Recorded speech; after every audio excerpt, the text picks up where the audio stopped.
Welcome, dear friends, to Barbecue Stories channel. If you wouldn't mind, please do subscribe to my channel.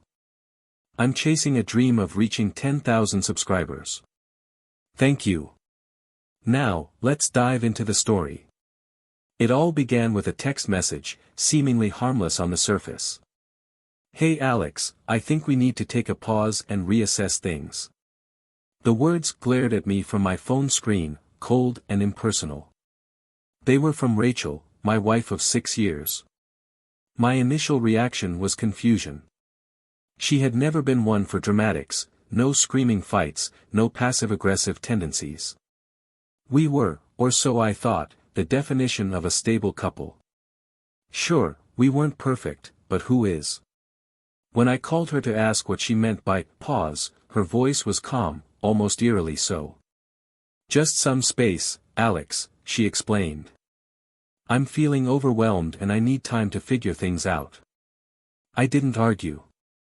Instead, I offered support, even though her words gnawed at my gut. Maybe it was work stress. Rachel worked in marketing for a luxury lifestyle brand, a demanding job that often kept her late at the office. We were both in our mid-30s, careers humming along, childless by choice, living in the kind of suburban house that graced magazine spreads. If she needed a breather, I figured I could give her that. But then came the crack. The next day, my mother, of all people, called me. She didn't mince words. "Alex, you need to look at Rachel's social media." "What? Why?" My stomach tightened. "Just look," she insisted. I hadn't thought to check her accounts. Rachel and I weren't the kind of couple who scrutinized each other's posts, trust was supposed to be implicit. But when I opened Instagram, her posts didn't appear. I wasn't blocked, she was simply hiding her updates from me. And that wasn't all. My mom sent me screenshots, and my world flipped. Rachel was in Cabo San Lucas, a beachside paradise we'd once talked about visiting together. But she wasn't alone. The man in the photos with her wasn't just any random guy, it was Ethan, her ex-boyfriend, the one she dated just before me. His arm rested casually around her shoulders in one picture, and in another, they were toasting cocktails by the ocean. The captions were vague but infuriatingly smug. Sometimes you need to revisit the past to find clarity. My pulse pounded in my ears. I didn't call her, didn't text her, didn't even acknowledge what I'd seen. What was the point? The evidence was staring me in the face. Instead, I shut myself in my office and sat in silence. I felt anger, humiliation, and the dull ache of betrayal. Rachel returned home a week later, suitcase in hand, wearing a breezy sundress that screamed vacation. She smiled as if nothing had happened. "Hi, Alex," she greeted me, breezing past to drop her bags by the stairs. "I feel so much better." That break was just what I needed. I didn't respond immediately, just stood there watching her unpack souvenirs she'd probably bought with him. Eventually, I spoke. "I know where you went.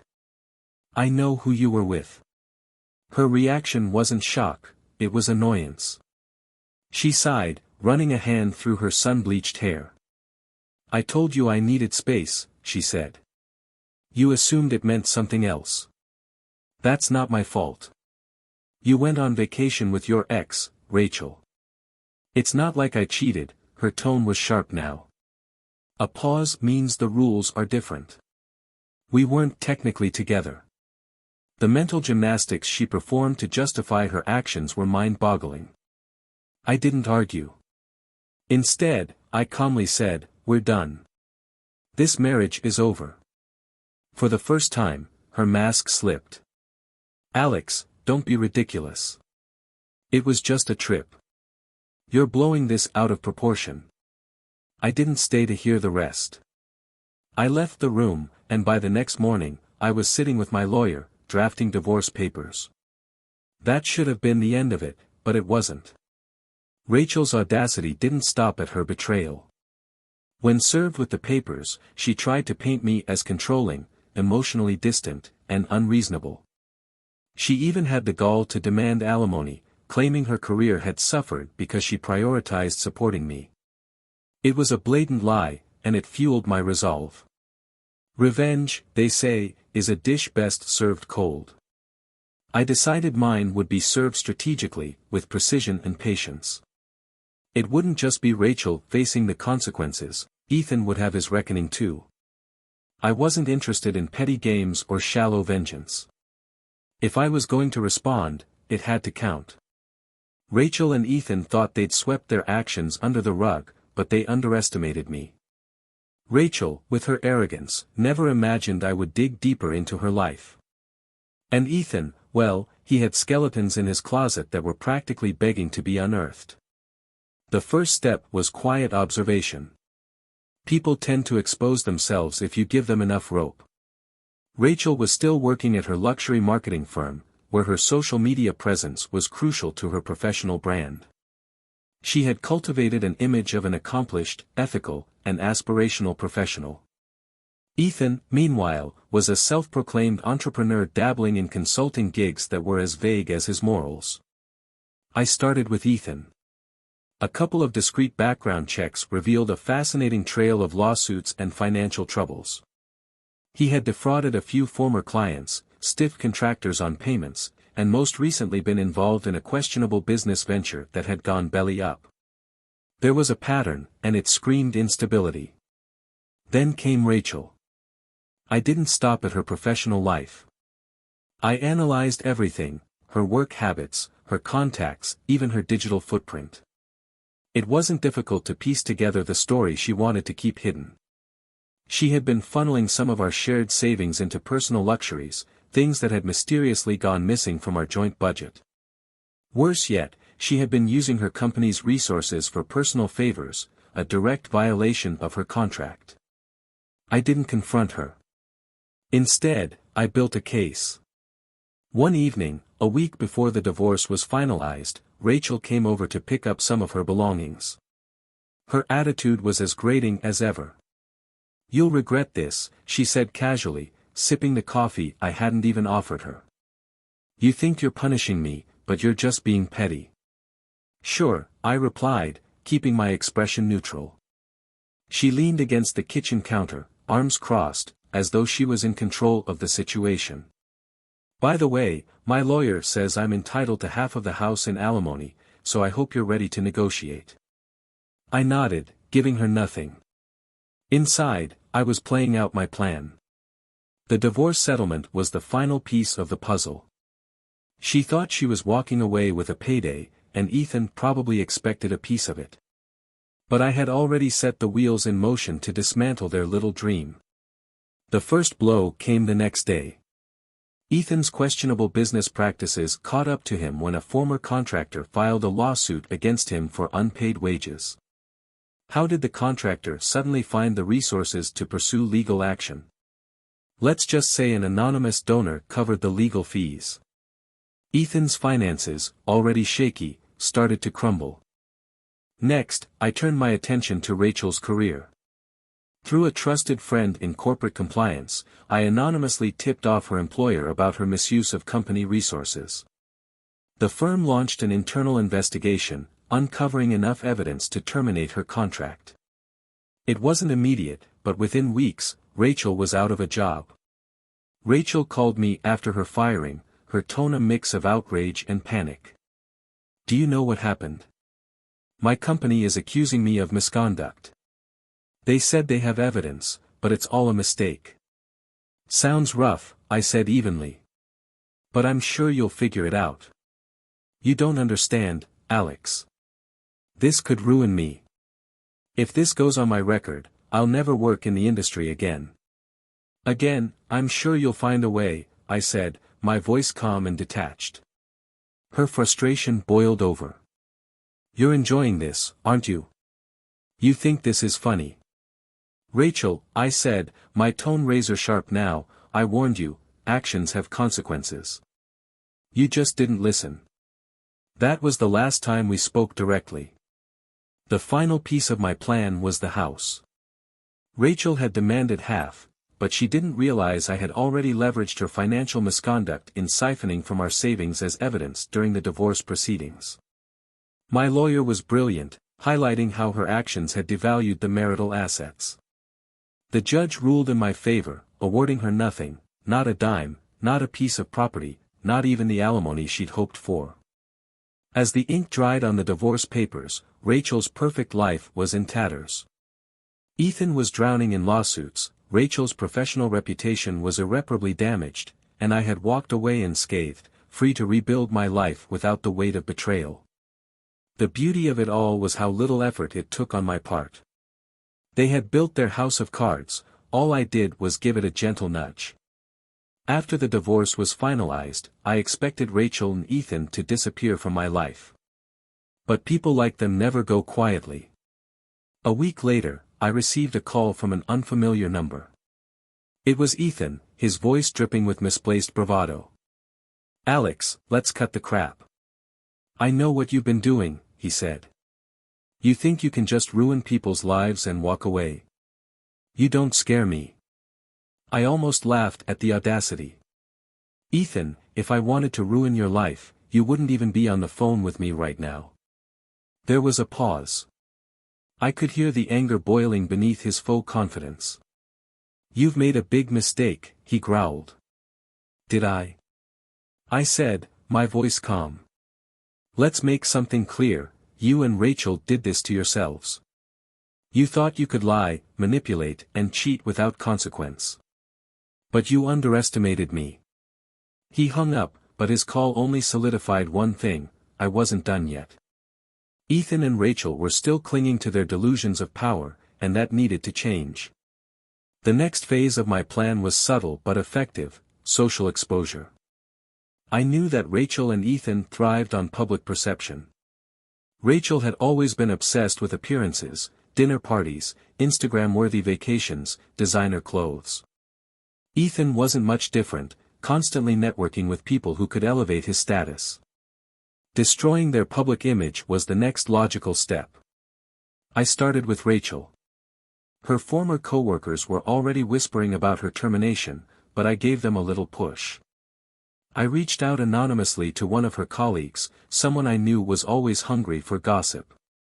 With a few carefully worded emails, I provided enough details to make Rachel's misconduct a hot topic in her professional circle. It wasn't long before word spread that she had been let go under a cloud of suspicion. Then came Ethan. His ongoing lawsuit was already damaging his credibility, but I added fuel to the fire. I compiled a detailed dossier of his financial misdeeds and sent it anonymously to a journalist who specialized in exposing fraudsters. The article that followed was a masterpiece, laying bare Ethan's history of shady business practices.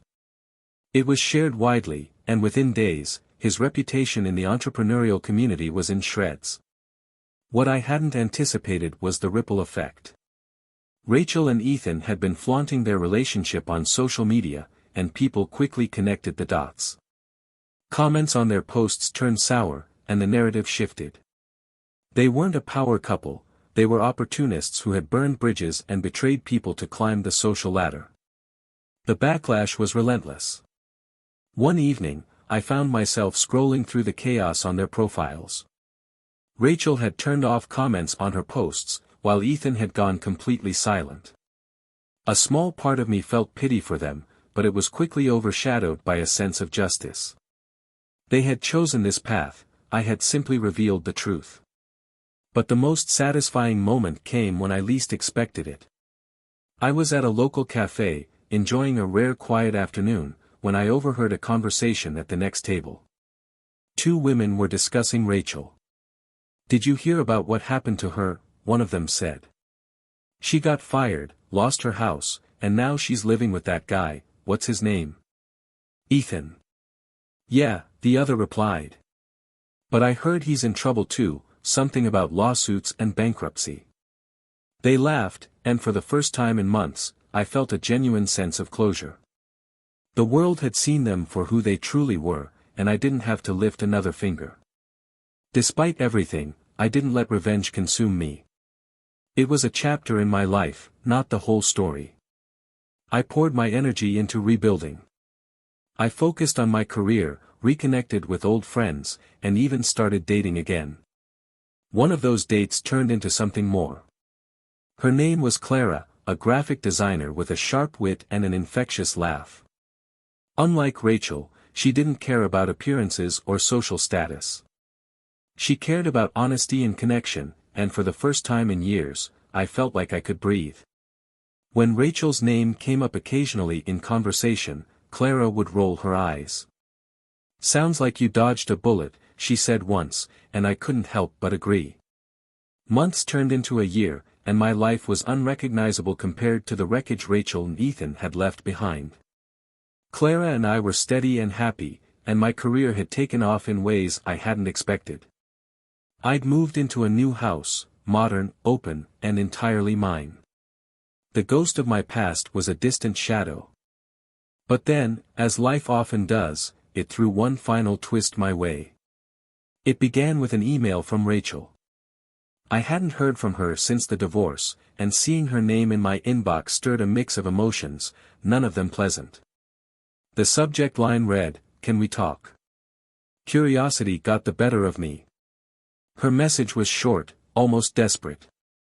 "Alex, I know I'm the last person you want to hear from, but I need your help. Things have been difficult. Please, can we meet just once? I promise this isn't about the past. I just need someone to talk to." I stared at the screen, debating whether to respond. Part of me wanted to ignore her, to let her wallow in the mess she had created. But another part of me, perhaps the part that wanted finality, felt compelled to see her. After all, there was no harm in hearing her out, or so I thought. We agreed to meet at a neutral location, a quiet cafe on the edge of town. When she walked in, I barely recognized her. Rachel, who once radiated confidence and charm, now looked hollow. Her clothes hung loosely on her frame, her hair was dull, and her eyes were lined with exhaustion. "Thanks for coming," she said softly, sitting across from me. "What do you want, Rachel?" My voice was firm, detached. She hesitated, fidgeting with the edge of her sleeve. "I messed up, Alex. I see that now. I lost everything, my job, my reputation, my savings, and Ethan." She trailed off, her voice breaking. "What about him?" I asked, though I already knew where this was going. "He's gone," she admitted. "Ran off when things got bad. Left me to deal with the fallout. I'm broke, Alex. I can't even afford my rent." It was a familiar pattern, Ethan taking what he could and vanishing when it no longer served him. Rachel had always believed she could control him, but it was clear now that she had been nothing more than another pawn in his schemes. "I'm sorry to hear that," I said, my tone flat. "But what does this have to do with me?" She looked up at me, her eyes pleading. "I don't have anyone else. My friends, they've all distanced themselves. I just need a little help to get back on my feet." Alone, the word left my mouth before she could finish. Her face fell. "Alex, please. I know I don't deserve it, but you're right." I interrupted her. "You don't. You made your choices, Rachel. You betrayed me, lied to me, and tried to take what wasn't yours. Now you're living the consequences." She looked as though I had slapped her. "I was wrong, okay? I see that now. But you're not perfect either. You didn't fight for us, Alex. You just walked away." I leaned forward, meeting her gaze. "Because there was nothing worth fighting for. You threw it all away when you decided a pause meant a free pass to betray me. I moved on, Rachel. You should too." She sat there for a moment, stunned into silence. Finally, she nodded, tears brimming in her eyes. "I guess I had that coming," she murmured. "Yes, you did." I stood, tossing a few bills on the table to cover my coffee. As I walked out, I felt no guilt, no lingering sadness, just relief. Rachel's chapter in my life was finally truly closed. What happened to Rachel after that, I couldn't say. Maybe she rebuilt her life, maybe she didn't. But it wasn't my concern anymore. As for Ethan, his downfall was ongoing. The lawsuits had snowballed, and rumors swirled that he had fled the country to avoid creditors. Every so often, I'd hear snippets about his disgrace, and it served as a reminder: karma has a way of catching up, even to the most slippery of people. Life moved on. Clara and I built something real, something based on trust and respect. And every time I looked at her, I was reminded of the strength it took to walk away from Rachel's betrayal. Revenge had its place, but the greatest victory was reclaiming my life and living it better than ever. Thank you, friends.